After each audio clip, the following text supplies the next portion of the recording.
Good afternoon, everyone. It's nice to see all these beautiful faces out here. You guys, too. The name of my piece is entitled My Best Friend. I'd like to dedicate this to my granddaughter, Naomi Rose, my family, and my friends. And I'd also like to make a special dedication to my brother in the audience. I love you, Trent. I hope you all enjoy this.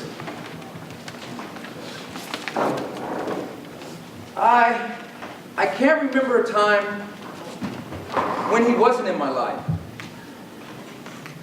Come to think of it, whenever I do ponder on how long I've known him, ponder. Ponder? Where did that come from?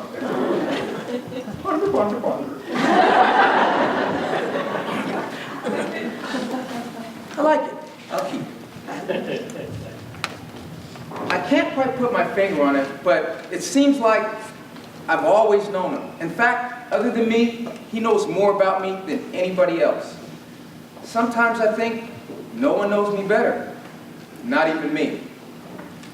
The thing that amazes me the most about him is how, no matter what I've done, and it still trips me out whenever I think about it, ponder on it, how often he seemed to just show up during one of my capers, crimes, transgressions, wrongdoings. I mean, there he'd be right in the middle, getting at me, talking, or even yelling.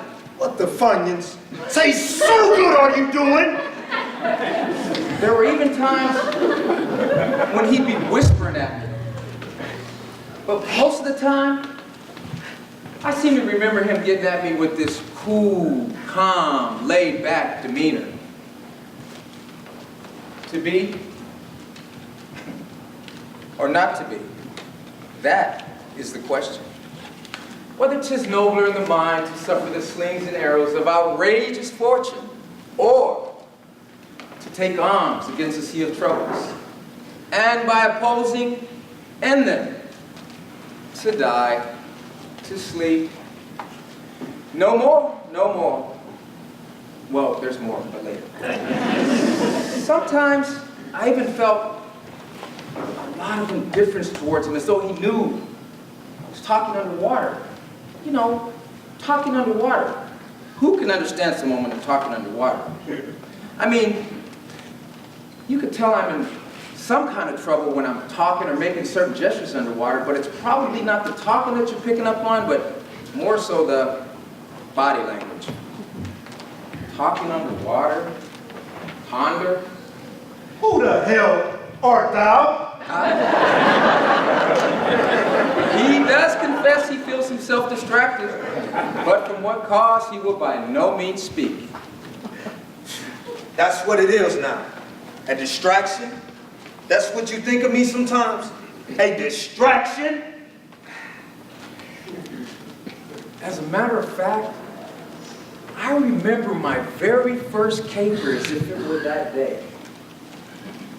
When I was about 10 or 11, I discovered what I believed to be superpowers. Well, I really discovered them years earlier, but what actually happened when I was 10 or 11 was I started talking to people about superpowers. I never told one person I had superpowers. I didn't tell them that. No, I didn't tell them. Nobody knew but me. I was just checking to see what they were going to say about people with superpowers. They didn't say much, but what little I remember them saying made me feel like I should keep that information to myself. It's cool. Nobody needed to know anyway.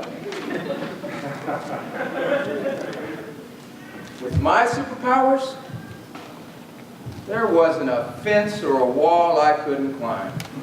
And no building was too tall for me to ascend to its rooftop.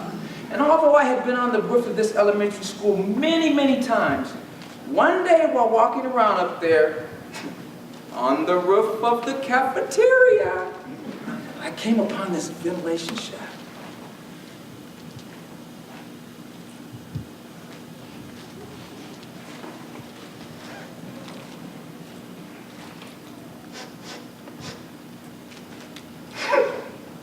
Cookies! I smelled cookies. The way it hit me, I knew I had to do more than just think cookies. I had to say it or mouth it. And if I said it, you probably wouldn't have been able to understand what I was saying anyway because I was drooling from the mouth too much. I know I was. I had to be. I got this incredible surge of power just from smelling cookies. So, you can imagine what happened when I ate them. My mother used to say stuff like, "It's got you kids climbing the walls!"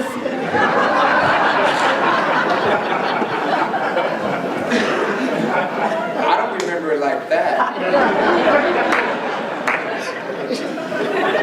I remember climbing the walls with my superpowers. Yeah, cookies, most definitely a major source of power for me. Candy being another one, as well as anything with much, much more sugar in it than my parents wanted me having. Before I knew it, there I was, dangling from the ceiling of the cafeteria, convinced that my cat-like skills would guarantee me a super safe landing.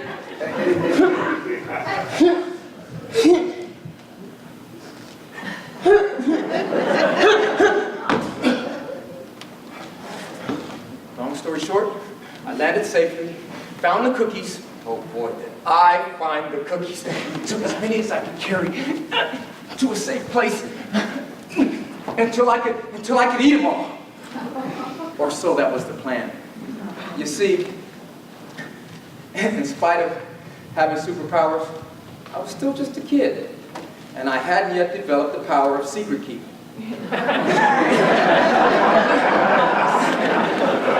You know, it was years before I even realized that the whole concept behind having a secret was not to tell anyone. And I can't tell you how many more years after that before I was actually able to keep a secret. That being my reality, I told a friend. Later on that day, we came back up to the elementary school, and yep, only to find the cops there. It wasn't long before I was thinking, hear about the break-in. Then I remember thinking, how did they even know the school had been broken into? I didn't fly or jump back through the ventilation shaft with all those cookies. So maybe it was that window I had to open so I could get all those goodies back out. Or maybe it was even the silent alarm they told my parents about. I don't think so. Because I didn't hear no silent alarm. Anyway, they stopped and asked us to come over to their car. But because we figured and feared they were there about the break-in, and we were on the other side of a 20-something foot high fence, we both took off running fast and scared. I can still remember while all of this was happening, he, my best friend, I soon came to appreciate more and more as time passed, was telling me, "Don't run." Yeah, right. He wasn't just in my face, he was in my ear. He was annoying me, he was bugging me, he was bothering me, he was harassing me, he was all up in here. My best friend was always, and I do mean always, at me about any and everything I was and wasn't supposed to be doing. I call him my best friend because, well, that's really and truly what he's been all my life. Although I didn't realize it till years after that cafeteria cave. Check me out, giving my crimes titles. Speak the speech I pray you as I pronounce trickingly on the tongue. He was even making me think I couldn't make decisions by myself.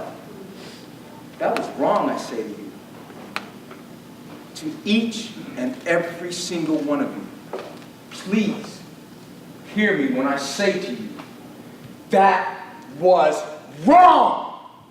I could make decisions by myself. as long as I did what I was told. One day, my parents told me, Stop talking to yourself. I did, but only out loud because I still can't shut up in my head. You know what I mean? That voice you keep hearing over and over again. What about that music that never seems to stop when you want it to? I knew it, I'm not the only one. Oh, I know exactly what I'm talking about. Then one day I thought, what's wrong with me talking to myself? I mean, it's no big deal when other people talk to me. So, if you're not crazy for talking to me, I'm gonna need you to stay with me on this. Then why am I perceived to be crazy when I talk to me? Now you wanna know crazy? That's crazy! That's crazy! No! No! No. I'm not crazy. But what I am, however, is fortunate, blessed, thankful, and so very aware that I have a best friend that I appreciate so, so much. And something else that's great about all this is, so do you. So do all of you. Just be conscious of it, him, her, and embrace your best friend. See me later.